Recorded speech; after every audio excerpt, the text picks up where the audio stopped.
রাব্বুল আলামিন বলেন ক্বাদ আফলাহাল মুমিনুন, সফল হয়েছে তারা ঈমান এনেছে যারা। আমার আল্লাহ তাআলা বলেন এই পৃথিবীতে যারা ঈমান আনয়ন করেছে তারা হলো সফল। তারা কি? জোরে বলি। কিন্তু আমরা লক্ষ্য করে দেখি আল্লাহ বলেছেন সফল সারা পৃথিবীর মধ্যে যারা ঈমানদার তারা এখন মাইর খায়। বাংলাদেশে মুসলমান মাইর খায়, আফগানিস্তানে মুসলমান মাইর খায়, ফিলিস্তিনে মুসলমান মাইর খায়, কাশ্মীরে মুসলমান মাইর খায়, আমাদের ভারতে মুসলমান মাইর খায়, ঈমানদার মাইর খায়। আমার আল্লাহ রব্বুল আলামিন বললেন ওই ঈমানদাররাই সফল। কোনটা ঠিক? সফল কি? কেমনে সফল? ঈমানদার মাইর খাবে। আমরা যদি লক্ষ্য করে দেখি যে তায়েফের ময়দানে আমার রাসূল সাল্লাল্লাহু আলাইহি ওয়াসাল্লাম মাইর খেলেন, তায়েফের যুবকেরা আমার নবীকে রক্তাক্ত করে দিয়েছে, পাথর দিয়া মাথায় আঘাত করেছে, মাথা ফেটে দরদর করে রক্ত ঝরে গেছে, মাথা একবারে এমন ভাবে ফেটে গেছে মাথার রক্তগুলো পাথরের আঘাতে হাতের কাটা গিয়ে রক্তগুলো পায়ের মধ্যে পড়ে গেছে। আমার নবী সাল্লাল্লাহু আলাইহি ওয়াসাল্লামের পায়ে পরা ছিল জুতা, সুপার গ্লু যেমন লেগে শক্ত হয়ে যায়, এই আমার রাসূল সাল্লাল্লাহু আলাইহি ওয়াসাল্লামের রক্ত দিয়া পা এবং জুতা সেরকম হয়ে গেছিল। এত মাইর খেয়েছে আমার রাসূল। সফল না বিফল? যারে বলে সফল না বিফল? মুসলমান মাইর খাবে, এটাই স্বাভাবিক।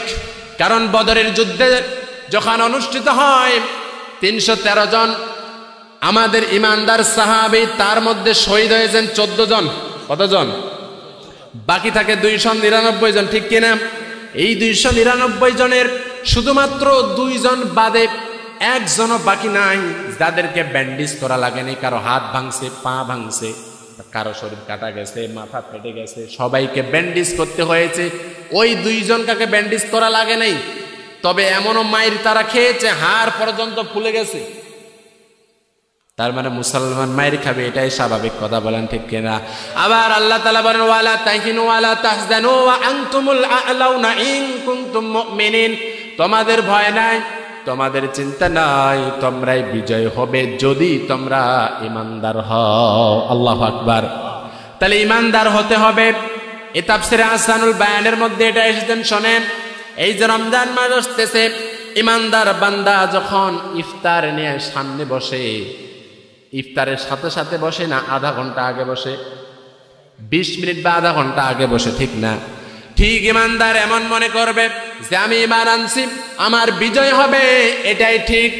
এটাই কি? এটাই ঠিক।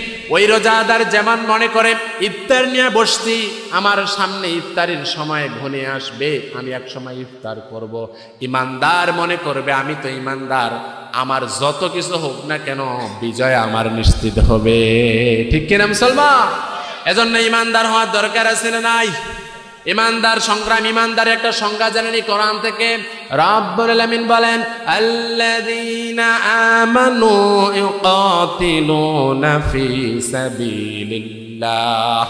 রব্বুল আলামিন সূরা নিসার ৫ নম্বর পারার ৯ নম্বর পৃষ্ঠা, এটা ১০ নম্বর উপর ৭৬ নম্বর আয়াতের মধ্যে বলেন নিশ্চয়ই যারা তোমাদের মধ্যে ঈমানদার হবে তারা সংগ্রাম করবে আল্লাহ তাআলার দেখানো রাস্তায়। তার মানে ঈমানদারের কাজ কি? জোরে বলি, সংগ্রাম করা, প্রচেষ্টা করা, জিহাদ করা। আল্লাহ তাআলা সংজ্ঞা দিয়ে দিলেন।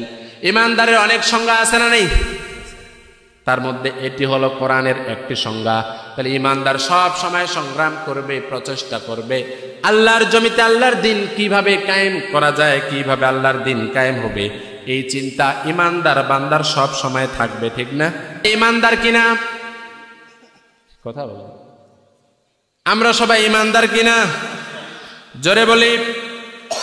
আমরা যে ঈমানদার, ঈমানদার না হলে এখানে আসতাম না, ঠিক না? আমরা ঈমানদার, তবে আমাদের কিছু স্পক চিরে গেছে। স্পক বুঝেন? সাইকেল আছে না, ওই যে এগুলোকে কি বলেন আপনারা? স্পকে বলে। তো আমি ঈমানদার ধরে নেন ওই টায়ারের মতো, ওই রিংয়ের মতো, এটা হলো ঈমানদার। কিন্তু অনেক সময় লক্ষ্য করে দেখা যায় ওই টায়ারের ওই রিংয়ের সাথে অনেকগুলো ৩-৪টা স্পক চিরে যায়, ঠিক না? ঠিক ঈমান আছে রিংটা, কিন্তু স্পক চিরিছে। ওই স্পক চিরে যাওয়া মানে হলো সে ওই একটা স্পক ছিঁড়েছে, সে সুদ খায়। আরেকটা স্পক ছিঁড়ে গেছে, সে ঘুষ খায়। আরেকটা স্পক ছিঁড়ে গেছে, সে কি করে? জেনা করে। আরেকটা স্পক ছিঁড়ে গেছে, সে দেখেন ঘুষের সাথে জড়িত হয়ে আছে। এবার আপনাদেরকে বলি, ইমানদার তো হয়ে আছি আমরা, বেশি যদি স্পক চিরে, আমাদের পঞ্চগড়ের ভাষা বলে টাল হয়। টাল কি হয়? বেশি যদি লোড দেওয়া হয়, ওটা খালি ট্যারাং ট্যারাং করবে, ঠিক কিনা? আবার চাকা খালি এরকম এরকম করবে, ঠিক না মুসলমান? তাহলে টাল হওয়া যাবে না। ইমান আছে কিন্তু হইছে কি টাল? কেন? স্পক না থাকার কারণে। আপনার আমার ইমান আছে, আল্লাহ তাআলাকে বিশ্বাস করি, আসমানের গ্রন্থগুলোকে বিশ্বাস করি, রাসূল সাল্লাল্লাহু আলাইহি ওয়াসাল্লামের প্রতি বিশ্বাস করি। আবার এটারও পর্যায়ে আছে ইকরার বিল লিসান, তাসদিক বিল জিনান, আমল বিল আরকান, কাজের সাথে বাস্তবায়ন করতে হবে। কিন্তু আপনার স্পক ছিঁড়ে গেছে। এবার সাইকেলের মধ্যে স্পক যদি ছিঁড়ে যায়, ওটা মেকারের কাছে যে ঠিক করে, মেকানিক্সের কাছে যায় ঠিক করে নেন কিনা? আওয়াজ দেন, নেন কিনা? কেন নেন? ওই যে টাল হবে, কি হবে? না হলে যে টাল হয়ে যাবে। ঠিক ইমানদারের মধ্যে স্পক ছিঁড়েছে, সে সুদ খায়। আল্লাহ তাআলা বলেন, ইমানদার দাবি করবে সে টাল হতে পারে না, যার কারণে তাকে সুদ খাওয়া বন্ধ করতে হবে। সে ঘুষ খায়, ঘুষ খাওয়া বন্ধ করতে হবে। পরনিন্দা করে, মিথ্যা কথা বলে, এগুলো বন্ধ করতে হবে। কেননা এগুলো হলো পাপ, এগুলো হলো কবিরা গুনাহ, ঠিক কিনা? তাহলে ঈমান এনেছে যারা, সফল হয়েছে তারা।